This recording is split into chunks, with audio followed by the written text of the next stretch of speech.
उपस्थितिमा रहनेछौँ। अनि परमेश्वरलाई हामी उपस्थितिमा बस्न सक्नुहुन्छ। अनि हामी सबैजना यो समय भजन सङ्ग्रहको पुस्तकबाट भजन सङ्ग्रह 23 लाई पाठ गर्न चाहन्छु। तपाईँहरूले मनन गर्न सक्नुहुन्छ, हामी त्रयलाई याद छ। अनि यहाँ दिएको छ, परम प्रभु मेरा गोठाला, मेरा गोठाला भनेर यहाँ दाउदले भन्दैछ। परम प्रभु मेरा गोठाला हुनुहुन्छ, मलाई केही कुराको अभाव हुँदैन। उहाँले मलाई हरियो खड्कामा लिटाउनुहुन्छ र मलाई शान्त पानीको छेउमा डोर्याउनुहुन्छ। उहाँले मेरो प्राणलाई पुनर्जीवित पार्नुहुन्छ।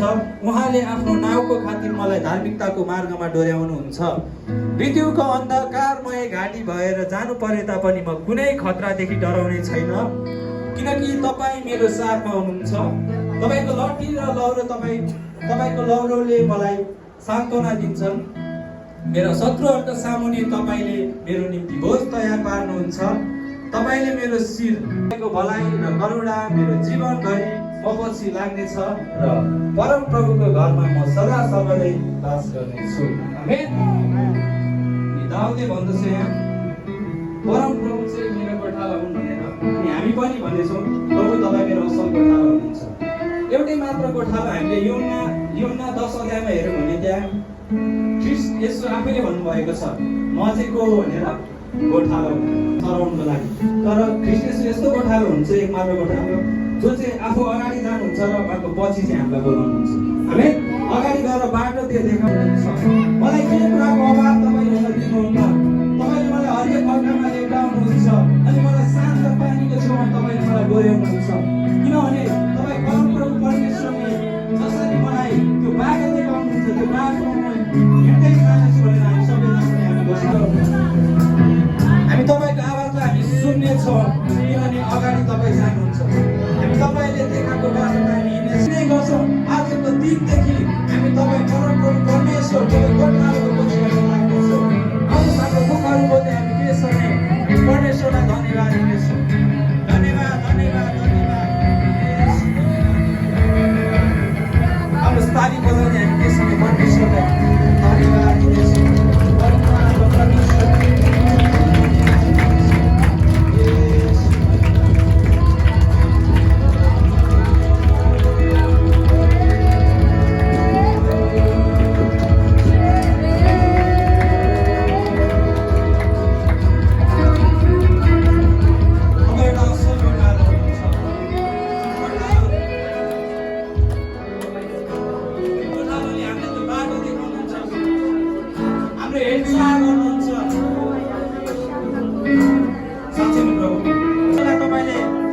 पक्रिनु भयो अनि मेरो नाउँ गाडिकन तपाईँले मलाई बोलाउनु भयो। तपाईँ यस्तो असल गोठालो हुनुहुन्छ जो चाहिँ हाम्रो निम्ति मर्नुभयो। निस्वार्थ तपाईँ निस्वार्थ प्रेम गर्नुहुने गोठालो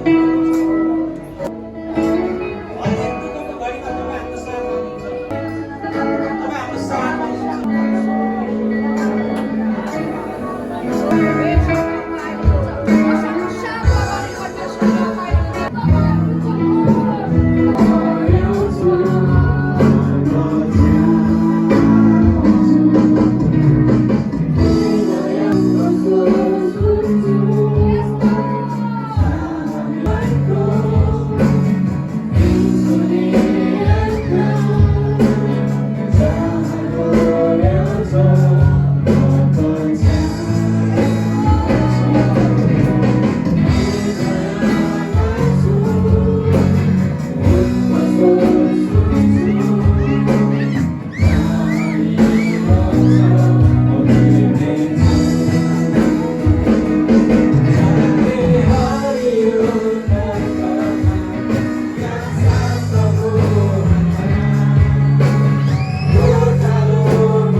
Oh